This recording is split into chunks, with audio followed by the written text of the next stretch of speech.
वैसे ही एक रस्सी उनके पैर में पड़ती है और खींचकर संत जी को पेड़ से उल्टा लटका देती है। लगता है बड़ा शिकार हाथ लगा है। हाँ हाँ, चलो देखते हैं। जैसे ही वो लोग वहाँ संत जी को उल्टा लटके देखते हैं, वो डर जाते हैं और जल्दी से उन्हें नीचे उतारते हैं। फिर माफी मांगने लगते हैं, पर संत जी बिना कुछ सुने उस पेड़ के नीचे आ जाते हैं और ध्यान में लग जाते हैं और जल्द ही सारे गांव में ये बात मालूम पड़ जाती है। सारे गांव वाले संत जी से मिलने आते हैं। हमें माफ कर दीजिए जो हमने किया उसके लिए। संत जी ध्यान से अपनी आंखें खोलते हैं। उनकी आंखें क्रोध से लाल हो चुकी होती है और फिर वो गांव वालों से कहते हैं, मैंने तुम्हें पहले ही चेतावनी दी थी, पर जो आज मेरे साथ हुआ मैं उसे नहीं भूल सकता। जिस तरह से मैं उल्टा लटका और मुझे सारी चीजें उल्टी नजर आई, उसी प्रकार ये मेरा इस गांव को श्राप है कि ये पूरा गांव भी उल्टा हो जाएगा और इस गांव का नाम आज से ही सीधपुर से उल्टापुर होगा।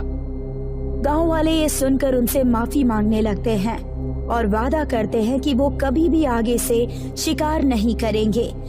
ये देखकर संत जी को उन पर तरस आ जाती है और वो उन्हें बताते हैं, एक दिन आएगा जब एक नेक इंसान जो तुम्हारी परिस्थिति पर तरस खाएगा और तुम्हारी मदद करने की कोशिश करेगा, बस उसे मेरे जैसे 100 संतों को अपने हाथों से बनाकर भोजन खिलाना होगा।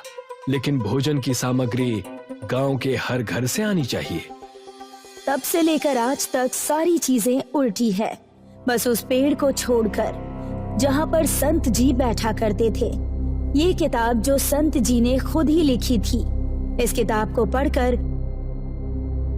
हरीश मुखिया के पास जाकर उन्हें सारी बातें बताता है और कहता है, अगर हमें ये श्राप तोड़ना है तो हमें सारे गांव के घरों से खाने का सामान मंगाना होगा। ये तुम सही कह रहे हो। मैं आज ही सारे गांव वालों को जमा करता हूँ और उन्हें सारी बातें बताता हूँ। पर वो व्यक्ति है कौन जो हमारी मदद करना चाहता है? मुखिया जी, वो और कोई नहीं, मैं ही हूँ। जब से मैं आया हूँ मुझे आप लोगों की परिस्थिति पर तरस आ रहा है और मैं तो बस आप लोगों की मदद करने का कोई उपाय ढूंढ रहा था, तभी मुझे वो किताब मिली। बहुत बहुत धन्यवाद तुम्हारा बेटा। मुखिया सारे गांव वालों को जमा करता है और सारी बातें विस्तार से बताता है और फिर गांव वाले कहते हैं, हम सारी चीजें करने को तैयार हैं। हमें इस श्राप से मुक्त होना है हरीश, तुम बस खाना बनाना। हम सभी गांव वाले गांव के सभी घरों से तुम्हें खाने का सामान लाकर देंगे। जी ठीक है, तो मैं 100 संतों के लिए खुद खाना बनाऊंगा और इस गांव को इस उल्टे होने के श्राप से मुक्त कराऊंगा। गांव के हर एक घर से कुछ न कुछ सामान आता है और सबको जमा करके हरीश संतों के लिए खाना बनाता है। अगले दिन गांव वाले 100 संतों को बुलाते हैं भोजन के लिए।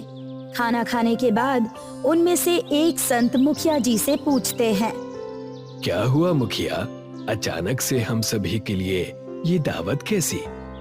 कई वर्षों पहले एक संत ने इस गांव को श्राप दिया था कि इस गांव की सारी चीजें उल्टी हो जाएं, चाहे वो घर हो या फिर पेड़ या फिर कुआं।